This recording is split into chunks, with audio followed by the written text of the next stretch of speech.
నమస్తే అండి, welcome to my channel Vijay Rakesh blogs. ఈరోజు వేసవిలో వంటికి చలువు చేసే ఆరోగ్యకరమైన సగ్గుబియ్య పాయసం ఒకసారి ఎలా తయారు చేయాలో చూద్దామండి. నేనైతే అర్ధగంట నానేసుకున్నాను.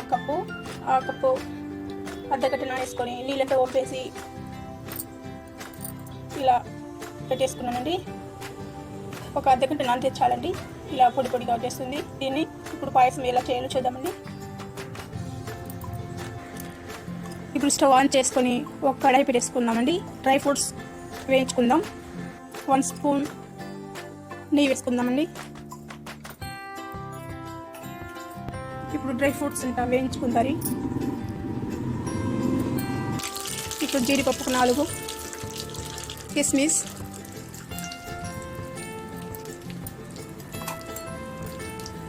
గోల్డెన్ కలర్ వచ్చేదాకా వేయించుకోవాలి.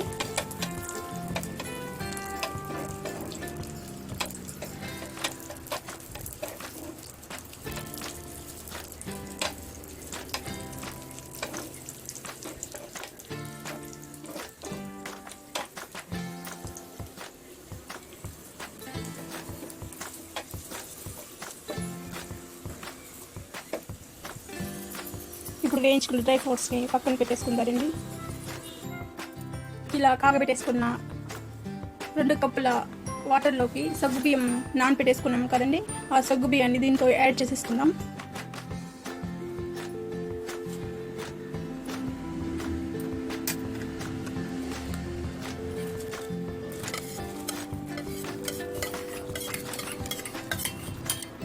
ఉండలు లేకుండా ఇలా కలుపుకుందాము.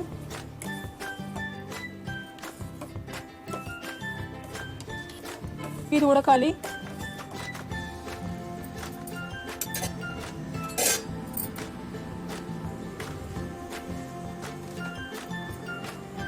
దీంతో కొంచెం నెయ్యి వేసుకుందాము.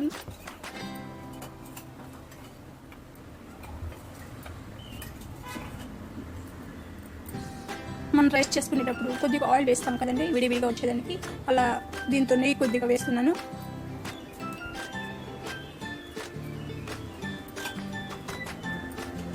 నెయ్యి వేసేసుకున్నాము. ఇప్పుడు ఒకసారి కలిపేసుకుందాము. ఉండలు కట్టకుండా విడివిడిగా ఉంటుంది. విడివిడిగా ఉండి బాగా ఇలా ఉడకాలండి.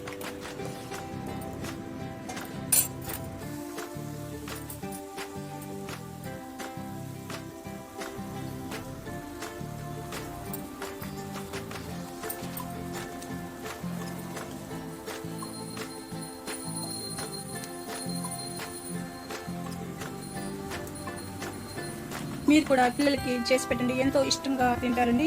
ఎండాకాలం చాలా మంచిది. మీరు కూడా ఒకసారి ట్రై చేయండి.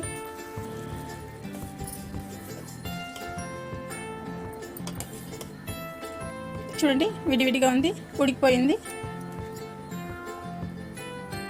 చూసారా, ఉడికిపోయింది. ఇప్పుడు 1 కప్ షుగర్ వేసుకుందామండి. 1 కప్ షుగర్ ఇలా అన్ని కలిసేలాగా కలిపెట్టుకుందాం.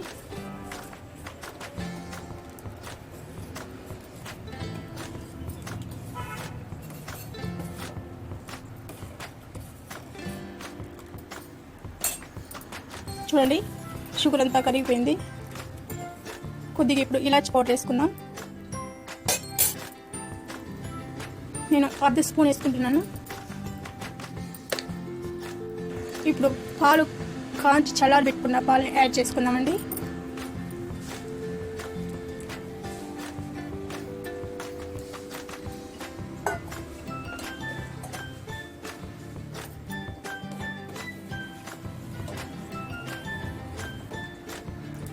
చూసారా,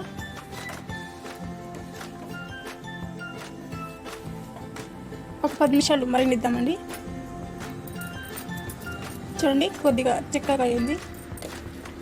చాలండి, మరి ఎక్కువ కాగితే గట్టి పడిపోతుంది చల్లారేలోగా. ఇప్పుడు స్టవ్ ఆఫ్ చేసేసుకుందాం.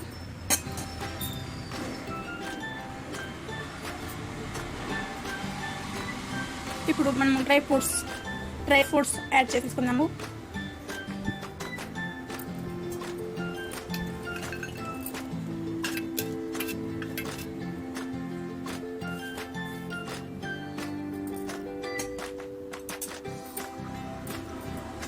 సగ్గు బియ్యం పాయసం రెడీ అయిపోయిందండి. మీరు కూడా మీ పిల్లలకి చేసి పెట్టండి, ఎంతో ఇష్టంగా తింటారు. ఎండాకాలంలో చాలా మంచిది. కాబట్టి ఈ వీడియో నచ్చినట్లయితే లైక్ చేయండి, షేర్ చేయండి, సబ్స్క్రైబ్ చేసుకోండి ప్లీజ్.